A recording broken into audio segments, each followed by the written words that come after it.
নমস্কার বন্ধু। রাজ্যের পার্শ্ব শিক্ষকদের কিন্তু চুক্তিভিত্তিক শিক্ষক হলেও তাদের কিন্তু ভোটের ডিউটি দেওয়া হচ্ছে এবং স্থায়ী শিক্ষক সমস্ত কাজই করা হচ্ছে।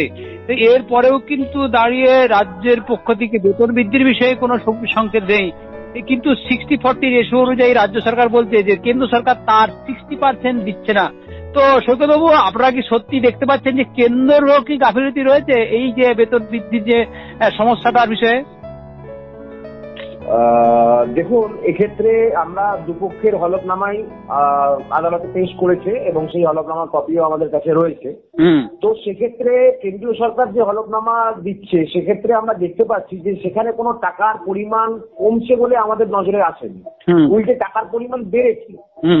ঠিক আছে, আপনি একটা যদি ভালো করে চিন্তা করবেন যে 2018 সালে যখন শেষ পার্শ্ব শিক্ষকদের বেতন বৃদ্ধি হয়েছিল তখন যে সংখ্যায় পার্শ্ব শিক্ষক ছিল, আজকে 2024 সালে দাঁড়িয়ে সেই সংখ্যক পার্শ্ব শিক্ষক নেই। কিন্তু টাকার পরিমাণটা মানে যে মানে দেখানো হয়েছে, যেভাবে দেখানো হয়েছে তাতে কিন্তু কোনোভাবেই সেটা কম দেখানো হয়নি, তার থেকে বরং অনেক অনেক বেশি দেখানো হয়েছে বেতন খাতের যে টাকাটা। এবার সেক্ষেত্রেও যে কেন রাজ্য সরকার বলছে যে টাকা দিচ্ছে না, এই দু সরকারের টানাপোড়েনের মাধ্যমে মধ্যিখানে পড়ে গিয়ে পার্শ্ব শিক্ষকরা আজকে এরকম বঞ্চিত থেকে যাচ্ছে। এই পক্ষ বলছে আমরা দিয়েছি, এই পক্ষ বলছে আমরা পাইনি। এই আপনি একটা কিছুদিন আগেই যে লক্ষ্য করে দেখবেন বিভিন্ন প্রিন্ট মিডিয়াতে বা ইলেকট্রনিক মিডিয়াতেও আপনি দেখেছেন যে 600 কোটি টাকা বা ফার্স্ট ইনস্টলমেন্ট নাকি সমগ্র শিক্ষা বাবদ পেয়েছে। কিন্তু আমরা শেষে এখন কি জানতে পারলাম যে রাজ্য সরকারের কাছে যখন আমাদের যে 12 তারিখের যে কর্মসূচি ছিল সেই কর্মসূচিতে যখন আমাদের পক্ষ থেকে যাওয়া হয়েছিল এবং তার পরবর্তীতে যখন এসপিডির সঙ্গে দেখা করা হয়েছিল তখন এসপিডি নাকি বলেছেন যে না, সেখানে কোনো টাকা আসেনি, যার ফলে বেতনটা এই মুহূর্তে বৃদ্ধি করা সম্ভব হচ্ছে না, যাচ্ছে না, ইচ্ছা থাকলেও যাচ্ছে না। এবারে কি যে হলফনামা জমা দিতে বলা হয়েছে সেই হলফনামা জমা দিতে কি পরিষ্কার হয়ে যাবে যে সত্যি কি কেন্দ্র সরকার দিয়েছে কি দেয়নি, সেটা কি ক্লিয়ার হয়ে যাবে? হ্যাঁ, সেটা তো আমরা আশা রাখতেই পারি যে সেখান থেকে তো আমরা ক্লিয়ার করতেই পারি, কারণ যেহেতু আবার তাদের দুজনকে আলাদা করে হলফনামা দিতে বলা হয়েছে যে কে কত টাকা দিচ্ছে, কিভাবে কি না দিচ্ছে, কিভাবে কি খরচ করছে, কে কি করছে, কত কি করছে না করছে, সেগুলো ডিটেলস করে আবার যখন দিতে বলা হয়েছে তখন আমরা সেটাকে ধরতেই পারি যে তারা পরিষ্কার ভাবেই সেটাই দেবে। অতএব দেখা যাক বন্ধু, সময় কিন্তু যাচ্ছে, অধৈর্য হলে হবে না। তবে বেতন কিন্তু বৃদ্ধি করতেই হবে রাজ্য সরকারকে, সে যে যাই বলুক।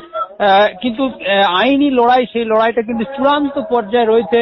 তবে কেন্দ্র সরকার যে দিচ্ছে না এমনটা নয়, কারণ শুধুমাত্র পশ্চিমবঙ্গের ক্ষেত্রে যে এটা হচ্ছে এমন নয়, সেটা সব রাজ্যকেই তারা দিচ্ছে, কেন শুধু পশ্চিমবঙ্গে দিবে না? নিশ্চয়ই কোথাও কিন্তু একটা সমস্যা জটিলতা আছে।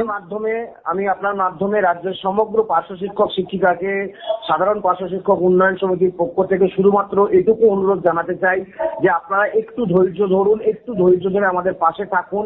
আমরা যে লড়াইতে রয়েছি আমরা সেই লড়াই থেকে কোনোভাবেই পিছিয়ে আসছি না। আমরা আমাদের ন্যায্য অধিকার, আমাদের ন্যায্য দাবি সেটা সাংবিধানিকভাবে আমরা প্রমাণ করে তবেই আমরা ক্ষান্ত হব। এর আগে আমরা কোনোভাবেই চুপ করে বসে থাকবো না।